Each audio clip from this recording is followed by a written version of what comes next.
It really started to happen when my brother was murdered. Only a few times have I actually seen something like out in 3D space, and it's usually like before a major traumatic event. I've always felt psychic, and I could talk to my parents about certain things, but there was a lot of other things going on too, and I didn't understand why I felt so different than everybody else and why I didn't fit in. So ideas pop into my head, okay? So I just happen to know when it's my idea and when it's something I'm getting from the other side. I felt separation. I felt I'm this freak that's walking around on this earth, and I just want to fit in. And I want to say, for all the aspiring psychics and mediums out there, get ready, because your shit's gonna hit you in the face.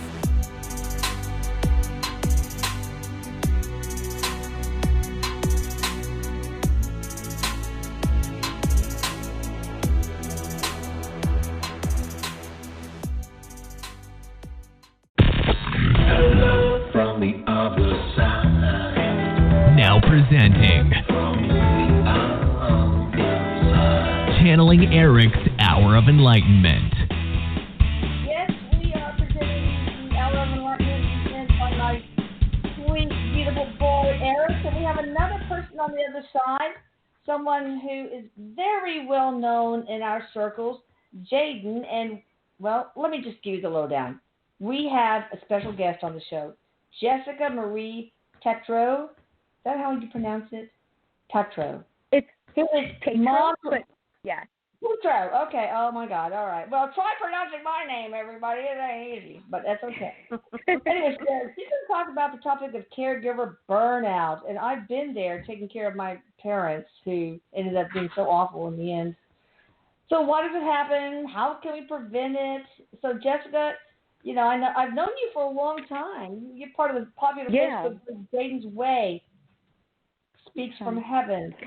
And I've got information for people. You guys, I will say it again toward the end, but please get a pen and paper or some notation to write it down. Jaden's Way, jadenswaynm @gmail.com.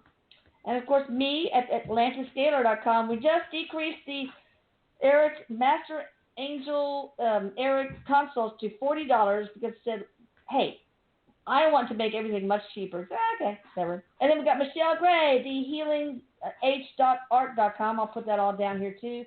And, of course, awesome Heather Hilton Hartford at Common Ground Healing. I guess I would love to hear, Jessica, your story, you and Jaden. And, Erik, I love you. Jaden, I love you. Thank you for joining us from the other side. Thank you. Thank you so much, Elisa, for having us here. Well, just to, give just a short introduction. It's a very long introduction, but to sum it up, I have 4 kiddos. 2 of them have special needs, just in a different way, disabilities. The other one has more behavioral, mental health. And Jaden was born, and Jaden, my son on the other side, was born with Down syndrome, severe autism, and he had been medically fragile since infancy, requiring a trach and a G-tube for the entire 10 years, that he championed through. He spent a lot of time in and out of the medical hospital. He was, he was a total care required. He was like a 2-on-1 kiddo. So a lot of it, oh my goodness, that's Jaden. He's trying to get my attention. Hi, son. I'm so sorry. I love you. Whoa. Yeah. So, Jaden, throughout the course of the 10 years, Jaden had about 30 plus surgeries, 2 major open heart surgeries, and he was due 40 hours of nursing and respite care a week, but we just couldn't find it. We couldn't keep keep nursing in the house. It was very difficult. And so, we lacked a lot of respite and support in that area. Jaden did pass away in 2012 at the age of 10 years old. And since then, since his passing, when he had his transition in 2012, was basically my awakening. I had just everything opened up for me. Well, I began to see.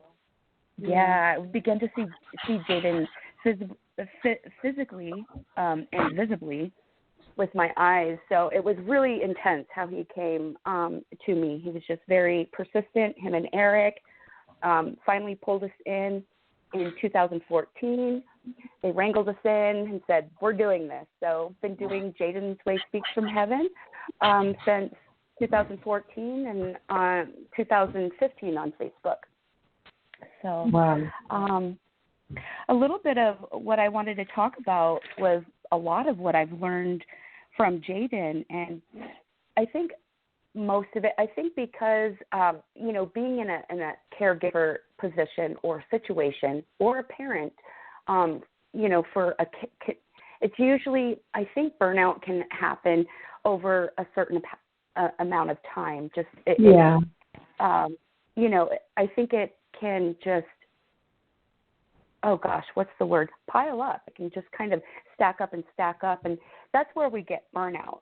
And that's true. Burnout. The sand builds, and that last grain, you could just fall down to your knees. Right. I had to take care of my disabled sister Denise and raise 5 kids and practice medicine. And I remember one day after showering her off because she had diarrhea and she had horrible diabetes with all the worst parts of diabetes.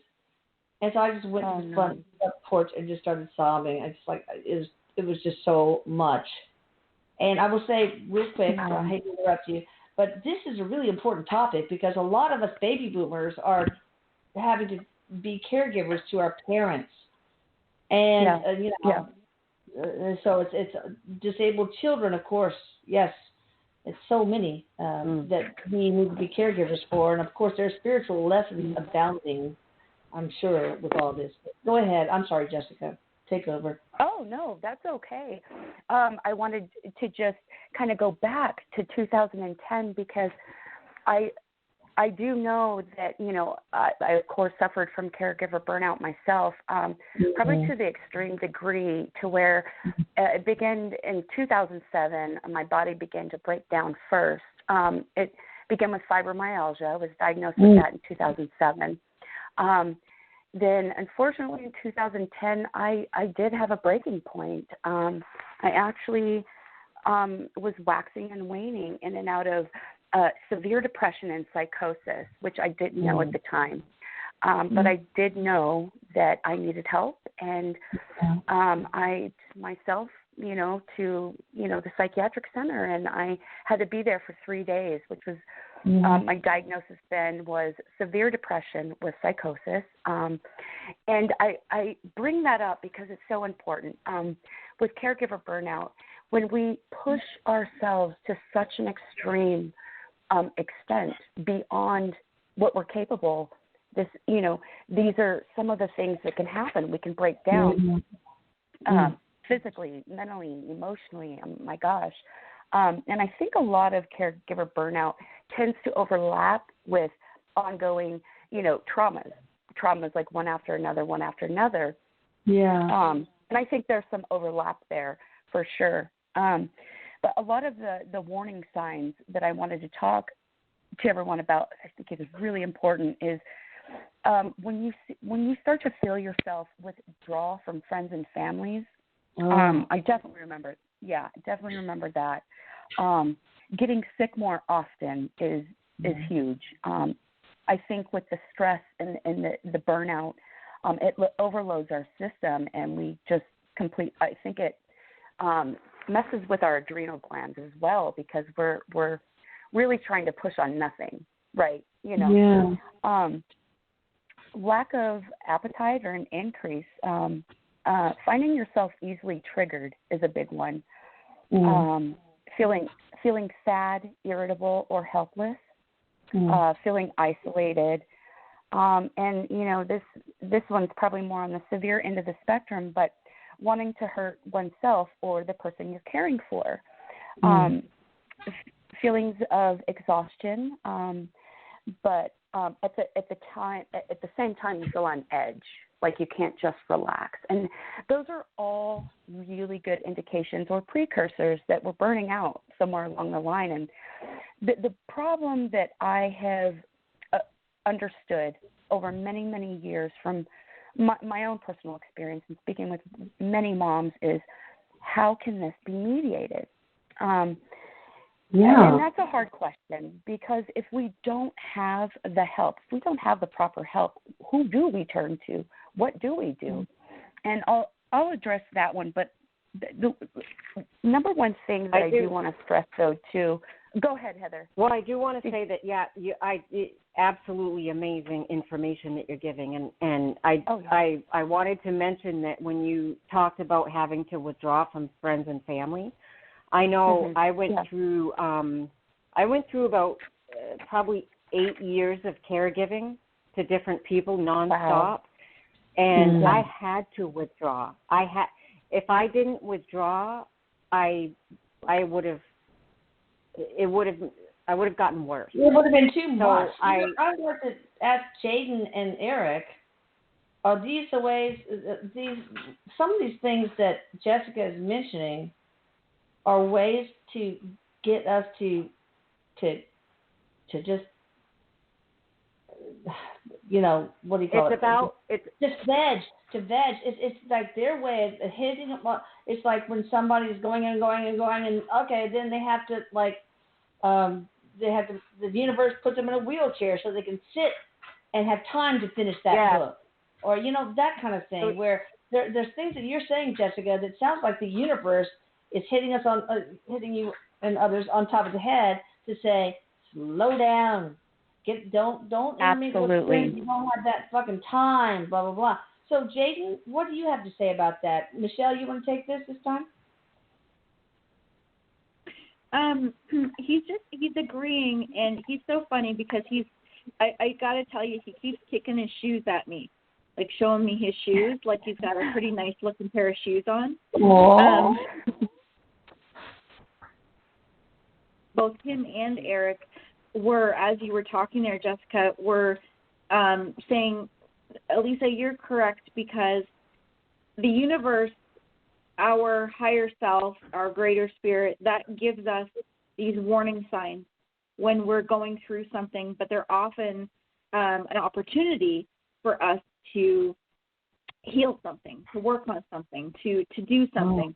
And so what's really interesting is a lot of people, Jaden says, healers, empaths, often find themselves in these caregiving positions. I mean, many people do, but there's a high percentage of them that are healers and very empathic and very connected to service.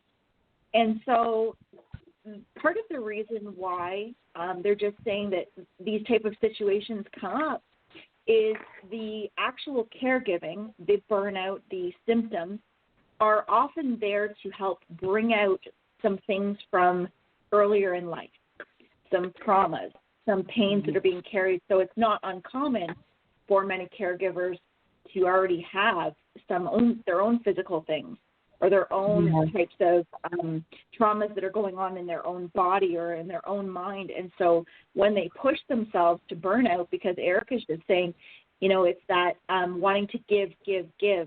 And there's different reasons why we continue to give, whether we feel we can't accept more help, we can't say that we can't do it, or we're looking to fulfill something that we're not doing within ourselves. That's when these situations start to happen, to be these alarm bells to go back to the root of what exactly started this. And so there's very good reason why all things take place, but both Jaden and Erik are saying that really pay attention, everybody. If you're taking care, if you're a caregiver for somebody, pay attention to these alarm bells that are coming up and really sit and think about what that's connected to. What's it bringing up in you? Is it bringing up guilt? Yeah. Well, guilt begins.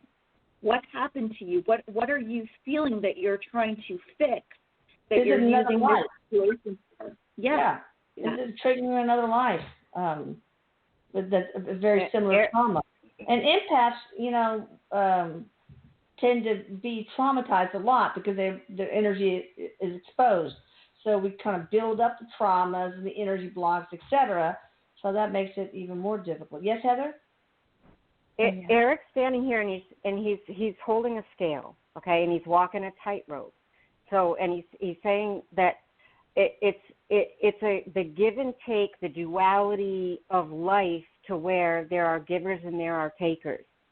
And the givers, yes, that can burn us out and we have those symptoms, but the takers also get these negative symptoms.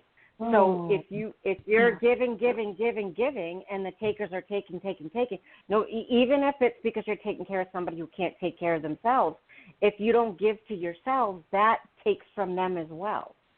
Wow. So there's this fine line and there's this balancing act to where we have to balance the scale. That's right. So, is your mama an empath? What's that? Jaden, is your mama an empath? Heather, you can answer that one if you want. Oh, yes. Yeah. I figured. Yeah. This has been her path. Oh, yeah. I just wanted to say. There's a contract. Oh, go ahead. Right? Yeah. And okay, go ahead. Also I wanted to say as well, and this, you're right, Elisa, yeah. And see, I didn't know this either until Jaden had transitioned. I didn't even know what an empath was. And then it's just like I hit this whole nother level after his transition of empathy and compassion that just, my God, it could come out of my pores. I was going, whoa. I started to see any energy tracers come from my hands. And at the time, I didn't know what the heck was going on. Jaden wanted me to point this out because I think this is going to help a lot of people, he said. So Absolutely. we're psychic mediums, we're empaths, we do this work, right? We don't have it all figured out. So Jaden's like, let them know. I have been on Facebook Messenger video with Jess, and we have bawled our frickin' eyes out together. Yeah. Recently.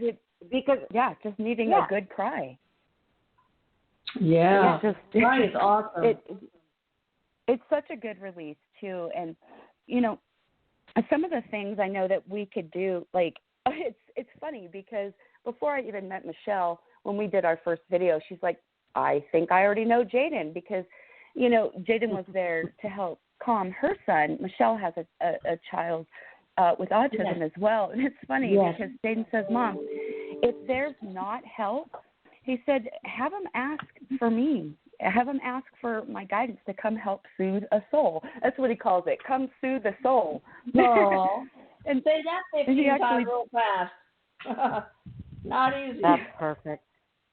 That's beautiful. And he also wanted me to remind everyone, though, that first and foremost, to just stress that asking for help is not a sign of weakness. It's actually a sign of strength. Yes. Vulnerability. It's vulnerability. Yes. Actually a sign of strength, of vulnerability, humility, and just being able to humble yourself to say, I can't do it all. I don't have it all figured out, and they're waiting for us to ask. Yes. I'm wondering, Jessica, do you channel your child? Actually, I do. I do channel Jaden. I'm just not out about it. I do. I channel him, but just not on my own yet, or just not publicly yet, I guess. Oh, that's wonderful. That's wonderful. Because, I think that the big spiritual contracts might be learning vulnerability and humility for those of us who are caregivers. Erik, what do you say about that? What are the big spiritual concepts behind being a caregiver? He wants to stress that's on both sides, not just the caregiver, but the ones who either are narcissists and ask for too much, or the ones who are ill and need the care. That goes both ways. He wanted to emphasize that. Okay. Yeah. So Michelle Gray, what do you think is the big the besides humility and vulnerability? What are other, if any, spiritual contracts that are previously agreed upon in the caregiver caretaker role?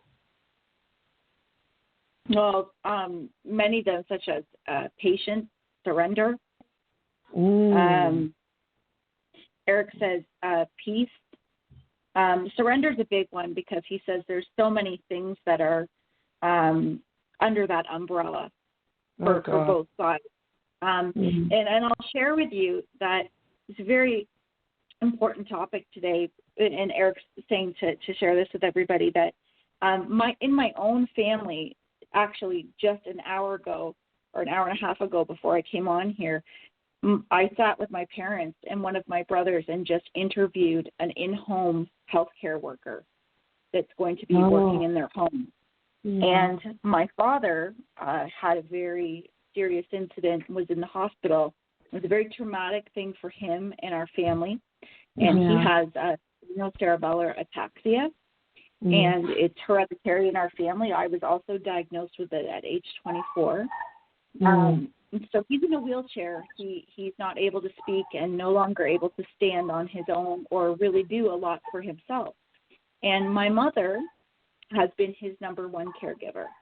So even though I live next door to my parents and I'm there to help, it's been my mother that's all on. And the hardest part for her is she has felt she needed to. And so Erik has been, so strange and synchronistic that we have this conversation tonight, because this is what Erik has been guiding myself through all these last few weeks since my father was in the hospital, and really showing me what the different spiritual lessons are in my entire family, what the contracts are between my parents, what lessons I'm learning. And it's been very, very eye-opening. And to come to the point that we're at today, where my parents and, we're saying, yes, we need help coming into the house, and to hire somebody, and hired her on the spot to start tomorrow morning at 7 a.m. And to have that happen today, right while we do this show. That's amazing. Amazing. So, I mean, it is, there are so many gifts in this experience. If you're willing, that Erik says it can be something that is so hard and so difficult that we can turn into something beautiful, like anything we experience that has an ability. Yes. Yeah. I mean, that's where the best flowers grow in a hot steaming bowl of cow shit sometime. So, are any of your family's spiritual contracts revocable? Like, I got the lesson. I'm humble. I'm vulnerable. God, I surrender. Can we revoke the contract? Can I answer that real quick? Yes. Is that okay? Okay. Well, and it's funny because Michelle and I just had an episode on Caregiver Burnout on Jaden's Way Speaks from Heaven too, and the word surrender kept coming up. He kept telling me, with my mental break, that was my surrender. That was my surrender.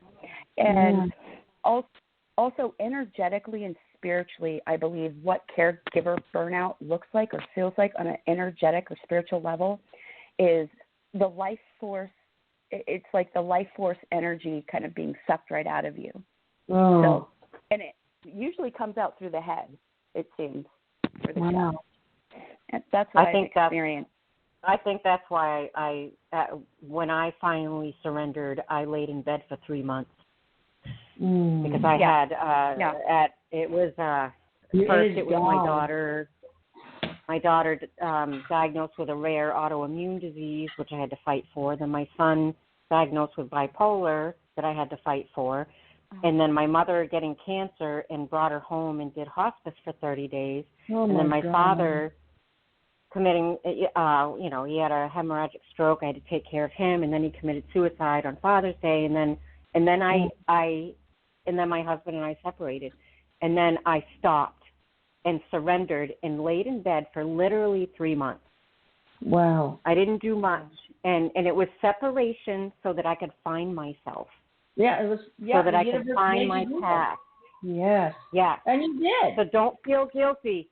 Don't feel guilty if you need to stop and surrender and do what doesn't look like you're being, adjusted according to society's rules. Yeah. Right. Yes. So, Jessica. Because that's necessary. Okay, go ahead. Yes. Tell me what caregivers can do. Give them advice. You know so much about this topic. Yeah, definitely. First of all, don't be afraid to ask for help. I think a huge thing is to get our friends and families involved as much as we can. And I think for me, that was part of my problem because I wouldn't ask my family or friends for help, even though they ask, what do you need? What do you need? So, and I think one of the easiest things to do if you don't have like outside respite or caregiver that comes in, with friends and families, it's real easy if to like write a list of things that you do need, things that you might need help with, jot them down on a piece of paper, stick it on the fridge, and when friends and family come over, point to the list. Bottom line. Tell them, this needs to happen, I need help with this, and then you'll have a list already to refer to.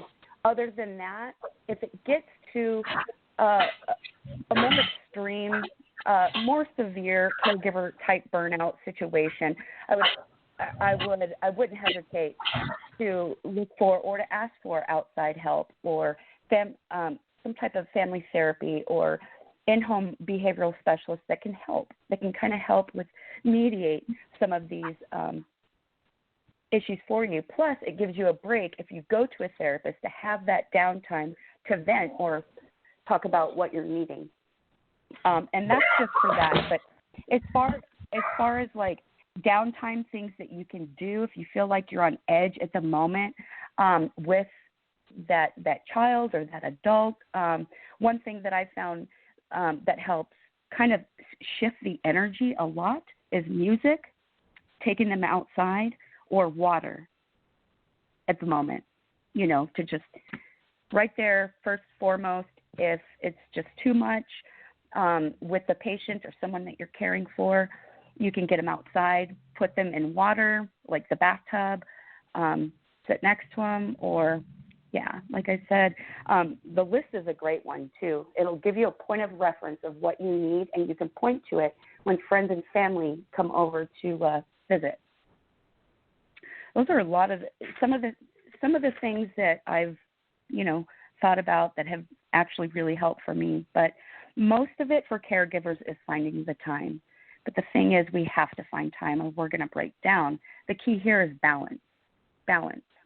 It's so hard. Because without that balance, that's where burnout happens. I struggle with that on a daily basis, taking care of my kids, my grandkids, my husband, the cranky patient when he had some kind of brain injury.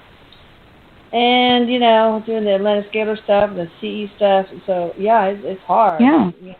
Where do I carve in that little piece of time for myself without, whatever. But that's neither here nor there. Anything else you want to say before we take calls from callers?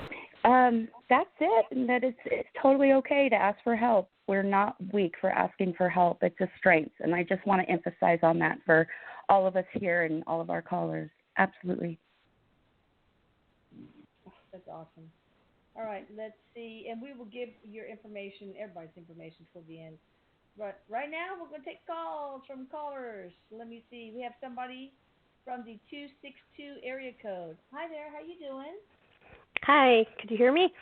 Yeah. Hi. This is Michelle. Hi. How you doing? Yes, Hi. Real recently. Well, right. I have a problem. I was wondering, is there any way I could ask Erik if he could help me? My husband, he passed unexpectedly. Okay, he was on the job. He got electrocuted. He was working on an air conditioner outside. So it was, very unexpected, shocking, everything to all of us, me and my family. And I have a lawsuit going on, and I'm having problems with my lawyer and the owner. And my thing is, I don't know if I should keep fighting this because they're trying to say that he didn't turn off electricity before he troubleshooted this thing. I know my husband. I know he did. I talked to a medium before, Shar. I don't know if you know her, Shar. She used to be on TV or whatever back in the 80s. Well, anyway, my husband came through and he explained everything, about what he did. He explained how he did turn on electricity, everything. And mine, I was so excited to hear from him. I didn't write nothing down. I don't remember everything he said, you know, and I have 30 days to appeal this. In court anyway. It wouldn't be admissible, unfortunately, maybe one day, but it wouldn't be admissible in court. Well, it's, for wrongful death. Yeah. I'm going for. Yeah. And stuff, and now I have to find another attorney, you know, and all this stuff, and I don't know, is it worth it? Isn't it? I don't, you know, like when he came through before, and he mentioned, I can't remember everything he said, but, you know, now I wish I would have listened because now I didn't know this was going to happen. And I was just wondering, is there any way that Erik could help me with him? Because, I mean, you know, I don't have much money right now. I mean, I got a little bit, but not much. I'm trying to save up because I do want to do that porter work or talk to you about that too with me. But right now this is so important, you know, with this case, and I don't know if I should keep going or not. Of course I will help you. Okay, so Erik, what happened? Talk to me about his death. Michelle, you want to go? Yeah, although Elisa, I can hardly hear you, Elisa. Is it just me or? No, she's faint. Okay. Yeah. Oh, let me turn up things. Is that better? There we go. That's much better. Yes. That's much better. Okay, good. Are you there, Michelle? Yes. Oh. Okay. What's your husband's first name, Michelle? Kurt. Kurt. Yes. Okay. C-U-R-T. When I was just as you were talking, and I'm connecting with his energy, like I'm feeling it go right into the heart. So he passed away immediately, did he? Very, very quick? Yes. Okay. He's handsome. I got to tell you, he's handsome. Thank you. He's I know. handsome. Yes, I bet. Yes. He's making sure I know that he's handsome. Yes. He's saying that he's like, does she know that I'm handsome? He's a nice guy. Yes, he wants to make sure that that's addressed first of all. So second of all, so he's just saying, you know, and Erik has added a little bit into this as well, is that even though, like our heart wants justice, right. When we have our loved ones taken away from us, especially in a situation like this, because he did everything right. He's agreeing with you that you know that. You know that he did, and that this was it was a freak accident, although what he says is it was his time. Right. It was his time to go. Erik says that when we look for justice in something, sometimes we can fight and not get what it is that we're looking for. Right.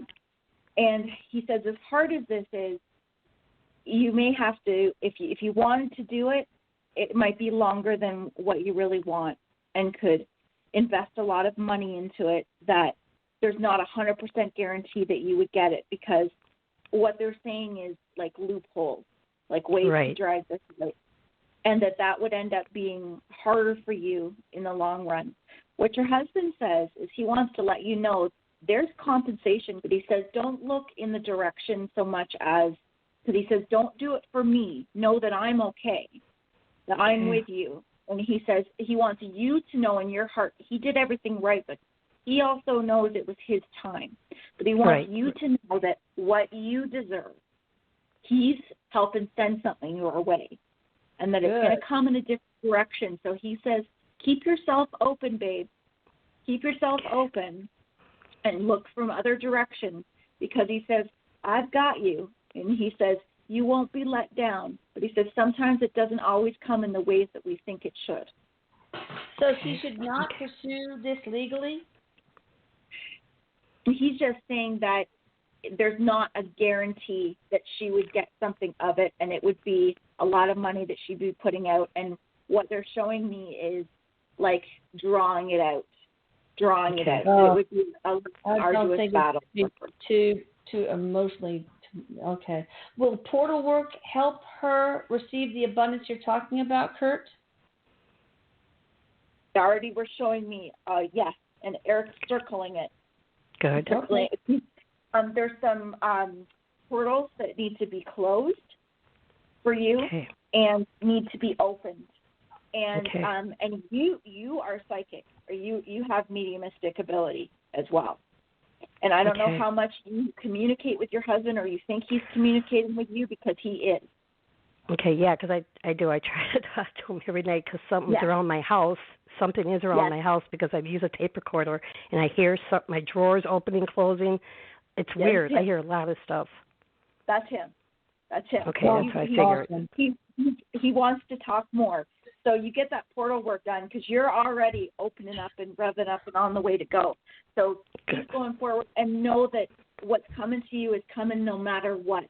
Don't worry about it coming from that direction of a lawsuit. Don't worry. Because that's more hard. Yeah. Surrender. Okay. Surrender.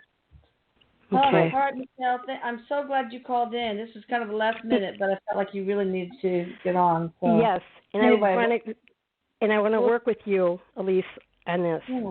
I definitely do. All right. Yes. Well, I will help you. You'll be awesome, Michelle. Don't worry. Huh? Okay. So you'll be awesome, Michelle. Good things are coming. Yes. All right, great. Could you tell him thank you, and I love him, and I'm here, Jen. He loves you. He loves you. He's giving you a great big smooch holding both sides of your cheek. Oh, this is sweet. All right, thanks for calling in, Michelle. Okay, and how? Uh-oh. Did I cut her off? Oh. Okay, well, got somebody from the 209 area code. Hi there, how you doing? Hello. Hi, what's up? Hi, am I really on? Yes, you're really on. Is this? Oh my goodness. Well, my name's Eva, and I'm from California. Eva, yes. Hi. Hi. How are you feeling? How are you feeling? I'm good. Yeah, how's your husband? Well, he went back to work, thank God. So he's good. Oh, good. Good. Well, I'm nervous. I'm sorry. I'm calling because I'm having a lot of difficulty with my daughter. I have 3 daughters. They've all basically cut me off. I'm not their mom anymore. But I really want to know about my youngest daughter, Malia, and she has a child, my only grandson, and I want to know what's going on with her. It's really easy for her to cut people off, from her dad, her grandmother, and I guess it's my turn. She's cut me off completely, wants nothing to do with me, doesn't want me to, see her son, nothing. So what's going on? Heather, you want to take this one? Yeah, hi, Eva. Hi, sweet pea. Yeah, I know you've been having a hard time. So there's, it feels like she's using this as a crutch. Like this is sort of a way to manipulate and control, and getting a response out of you perpetuates it and gets her to say, okay, yes, I'm going to keep doing this. So you do have authority over her. You are her mother, but you're afraid. You're afraid to. She does, but she's very manipulative. Yeah. Is this coming from her other sister also? She the baby, yes. She the baby? The youngest of the 3 girls, yes. Yeah. I have 5, but so the girls are... Okay, but all right, so she's got a lot of resentment. All right. And I want to say that there is resentment with the others, but this one is particularly strong. And again, Erik is pointing out the balance of the give and take. You can only take so much, and you can only give so much. You do have rights as a grandmother, and you need to pursue that because you cannot reason with her. I tried last night, and taken the authority. She has an issue with me speaking to her grandmother, who she cut off a couple of years ago. So because of that, well, Erik is saying none of this matters because you cannot explain it to her because she won't listen. No. So he's saying you take the authority, get a public assistance to help you get grandmother's rights, to get visitations with your grandchild, because that is a thing. And you. Is there anything that we can do? Is there anything we can do with her daughter? Like, does she need portal work? Does she have negative energy? Portal work. Is there spiritual portal? Are there spiritual contracts that need to be revoked? What? It's portal work on the whole family because this happened years ago. I've had it done on my whole household. She doesn't live with me anymore. Yes, it's not on your household. That he's showing me this happened a long time ago, and I think that you know. This just didn't come up in the past few months. This happened a long time ago. Okay. Yeah, so it's something that needs to be healed. Is this negative entity related? Is it past life related? Yeah. You know. Yeah. All of the above. There are a lot of balls in play here. Would it help for Eva to get a consult? We dropped it down to $40 for her, for the daughter. Yes. Yes. And we're doing a fundraiser coming up on Life After Life, Channeling Erik on Facebook, to where we're going to raise money to help people who can't afford it for healing. Okay, good. So get your name on the list, and you desperately need this right now. Yeah. Anyway, get a consult, and I'll see what Erik can do to help her so that we can help you. Yes, please. Quick, can I ask one more quick question? Sure. I have abilities, but for some reason they're blocked. What can I do with that? I had the third eye open, my chakras. Well, you know this, Elisa. Yes. Why are they blocked? It's the imbalance. The imbalance in your chakras. Mostly the survival one. But I did a chakra overhaul on her. Yeah. Can I just interject here? Huh? Can I just interject? I'm getting some from Erik about that. Yes. What he's showing me is part of what the spiritual contract is with what's going on with your family and with your daughters has something to do with your abilities opening up, because you've had work done. And so Erik says, remember, yes, the scalar work is going to help, and there's lots of things that you can do to boost your abilities.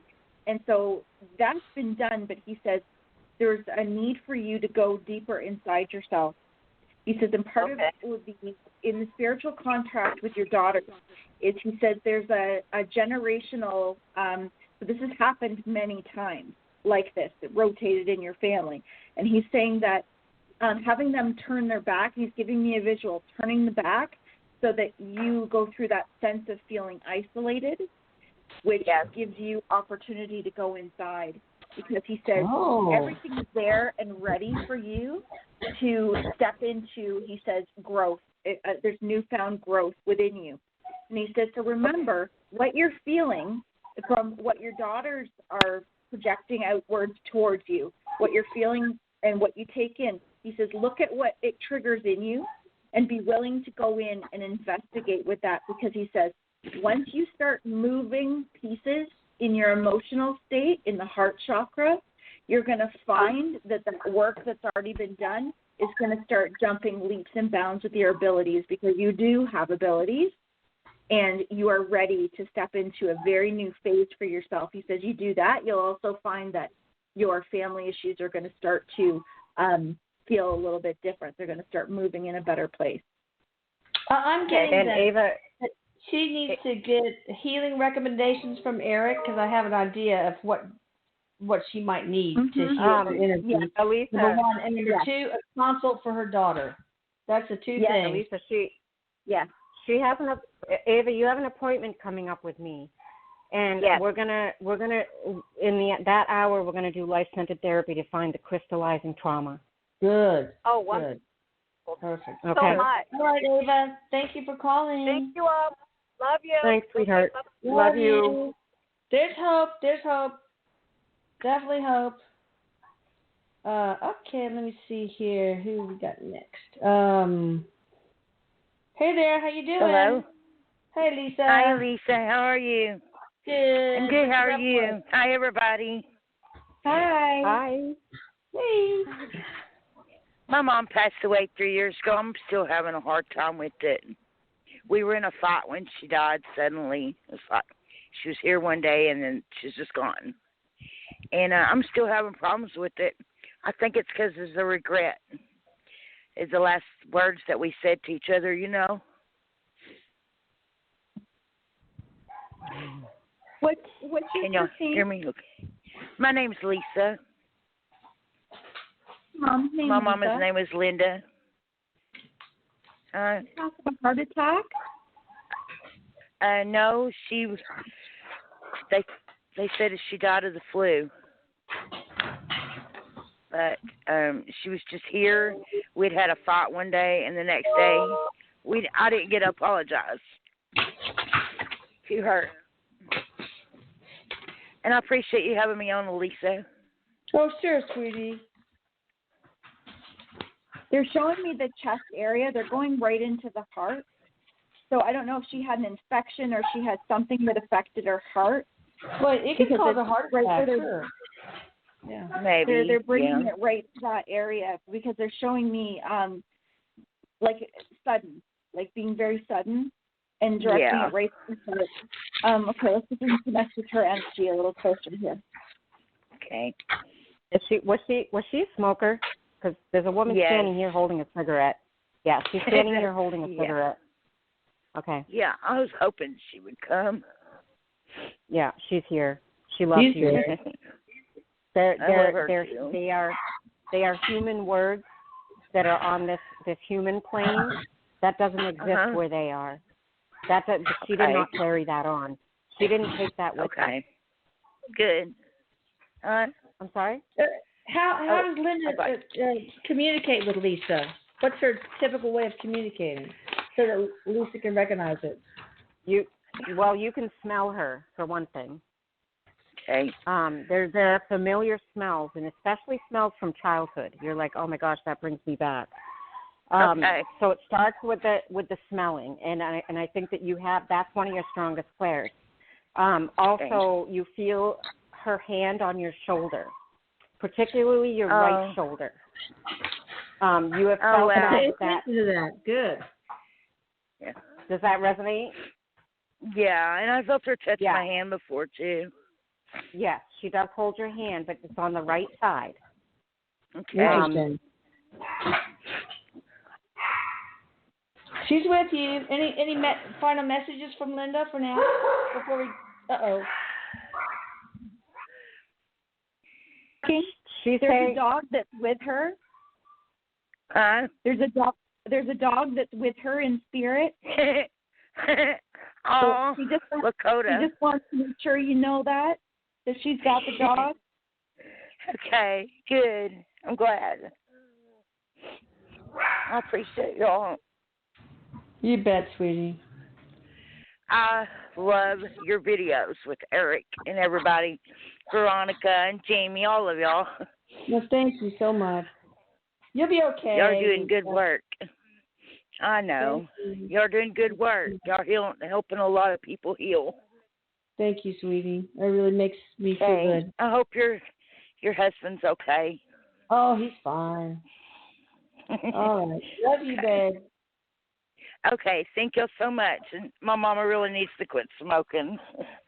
She can do whatever she wants now. Thank you. Yep. You can enjoy it with no problem. Oh, okay. Let's see.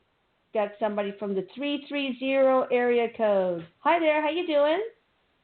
Hey, I'm great. Can you hear me? Yes, ma'am. All right. That's awesome. My name is Bella, and I talk to Erik all the time. He can vouch for that. And Elisa, I've had some portal work done, chakra work, and I did the consult and have my little short list of things that I need to, step by step do. So I'm good with that. My main question today, Erik, is I've been in a rut for a long time, and over the last 3 months, have been trying to dig myself out of it. Part of the portal work, amongst other things, have been part of that. But if you can just help me or tell me path and purpose, then I can feel like I have something I can strive for and get out of this proverbial Groundhog Day. Oh, yes, good. That's a great. Erik, what's your next step? He's emphasizing that it's not a rut. This is getting you to slow down. Oh, and to heal yourself. Okay. He says to prioritize as well.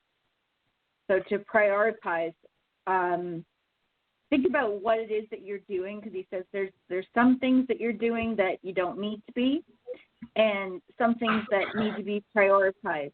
So he says it's like clearing away some of the stuff. He goes, think about what's going on in your energy field and what's going on outside of you. He says, clear some clutter and start to prioritize what's most important. Because he says you want to get right with what's going on right now to bring a little bit more to you. Because he says there needs to be some space cleared. I'm just wondering, does it resonate with you, Erik? Jane McDougall to totally fix her energy? He said, yeah, that would work. He says that would help. But he says that this is part of what she needs to do is kind of some stuff she needs to do on her own, he says. Okay. It's like, well, can you because give her a looking practical on step? the outside. Okay, give her a practical step, though. Besides, all right, reflecting on the priorities, etc., but give her a hard, fast, practical first step. Right. Next step. Well, right. He's saying, he goes, isolate what it is that you want to do, because he says you've got a couple ideas, and it's like you're looking at the bigger picture, and he says it's like you need steps. You need a 1, 2, 3. But he says isolate the feeling of what it is that you want to do, because he said there's a few things that you've got your eyes onto. And he says that you also, he's talking about bridging where you are right now to where you want to be. There's some big gaps, because he's pointing to your currently how you, how do we say it, Erik?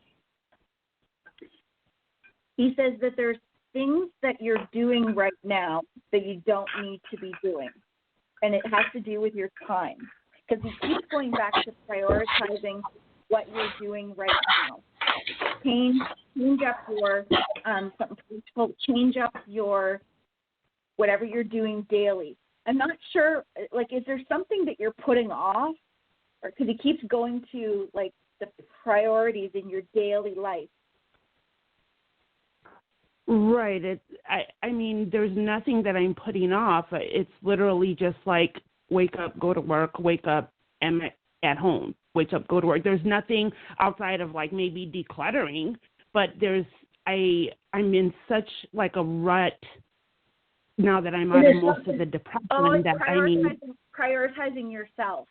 It's okay. So what you're doing, because he keeps showing going on the outside, because no, he doesn't really mean decluttering physically in that way. But when he talks about prioritizing, what are you doing? Because you're following, you're doing the same thing. You're doing the same schedule. And he says it's time to shake it up a little bit. It's time to reprioritize where you're putting your focus.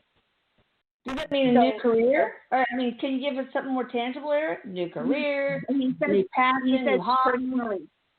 He says, what are you doing for yourself? Where are you putting yourself into the priority? Because he says you're doing what you feel is necessary to do and looking for something else to walk in to make a change. And he says that it would be better if you could isolate something that you would like to do and add it into your life. Start to take priority to make yourself feel good He says create an action in your life to something that you're drawn to. So he says, for example, what gives you some sort of joy? What gives you some sort of passion? He goes, and think about this as a door opener to start to shift your energy. Because he says sometimes if you start to feel monotony, he says it's not that you're stuck. Just like what Heather was saying, you're not stuck. He says being stuck is something that is part of the mind. And he says you need to get out of that mind state. You need to get in a different state to start to shift the energy. Because he says your beliefs are number one. Your beliefs is what's going to create this new experience. Because you do have things that you want to do. And I don't know if you want to work with spirit or work in service with spirit, because he's showing me that there's some growth there with your abilities. And so he said, what could you do in that right now that you would find fun? Whether it's meditating, whether it's doing cards, whether it's doing automatic writing. He goes, can you put that into a priority, into doing something like that every day and start to shake up your energy? Because what you're going to find is and then it's going to start to shake some change. That's how we change frequency, he says. That's how we start to move. He goes, don't wait for it to come to you. You step out and it will meet you. You step out and it will meet you. Okay. And I'm sure he'll continue to help me. Get in touch. Yeah. Yes, of course. Get in touch with me. I'll give you Jane's. I'll give you some information about Jane. Because she gets rid of stuck energy and just a whole bunch of stuff. Anyway, all right. So I guess we'll stop because I want to give her. Thank you so much for calling in, though. Appreciate it. Thank you so much. And I'm there to help Eric. you. Okay. Thanks, Elisa. All righty. Thank you. It'll be okay. It'll be okay. Thanks. All right. So anyway, Jessica, thank you so much. I have learned so much from you. I wish I knew you a long time ago. So we did. It was only through via email, though. We were chatting back in 2015. All right, and it's jadenswaynm@gmail.com. And of course, Michelle Gray, thehealing.art.com. And Heather Hilton Hartford at commongroundhealing.com. And if you want to go to Atlantis Scalar to look at things that Erik and I can help you with, and it's Divine Team, then go to atlantiscalar.com. Anyway, thank you guys. Love you. And until next time, I love you, Erik. Love you, Jaden. Thank you so much, Elisa, for having us. Thank you so much. We love you guys. Thank you. Love you, Jessica. Bye. Love you, Heather. Love you, Lisa. Love you. Love you all. Bye. Bye-bye.